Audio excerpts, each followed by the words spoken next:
titambire mauya. Ndinoda kuti kana paine vanonyora short stories, kana paine vanonyora mabhuku, pane zvatiri kutarisira zvichauya pamberi. Saka get in touch neni ku email papaivapokare@gmail.com. Mukaenda pa profile pedu munokwanisa kuona that email. Alright. Ndoda kutenda ma subscribers, ndoda kutenda ma members. Ndichiti thank you so much ne support yenyu. Alright, so nasi ndoda kukuverengerai nyaya inonzi Kurova Bembera. Mese tererai munzwe, ndini charungwa ndicho murunga namabwe ose. Ndati ndikuzivisei kuti muroyi wangu ndakamuwana. Ndakamuudzwa nezita. Ndakaenda paviri kana kutoti patatu pese. Pokutanga ndakanga ndisina kutendeseka. Kuzoti pechipiri nepechitatu mabvi ndokubva atonhora. Zvino ndati mungati anongunondibaya handimuzivi. Zvose zviri kuitika ndakazviwana pachena. Wangu akandikanda jecha mumeso ndava kumuziva. Nechandiri kubayirwa ndakachipiwa.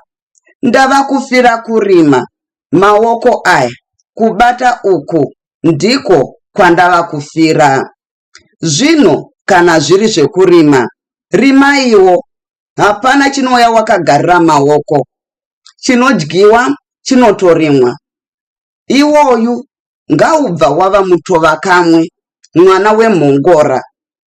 Zvikaramba zvichiitika tinochererana. Tingachererane tikasvitsana kwamvura yacheka makumbo.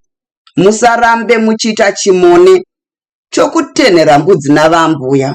Nokuti kutenhera mbudzi navambuya ndidzo njeni dzemhosva.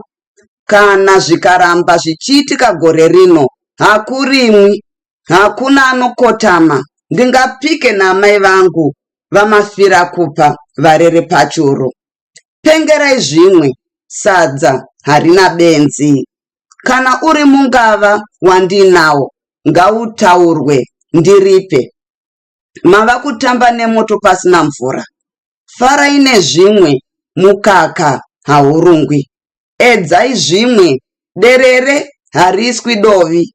Madziya moto wembavha, mopera nerukwa. Iwe wazvinzwa, udzawo asina kuzvinzwa. Ndapedza, ndini tigere pai, mwana waiye. Muchineripi.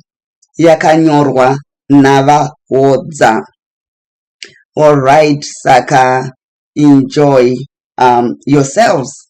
Muve ne weekend yakanaka. Thank you nenguva yenyu. You can comment still kana tapedza, you know, as you are reading. Kona chamunenge muchida kukomenta, you can go ahead and write my comments.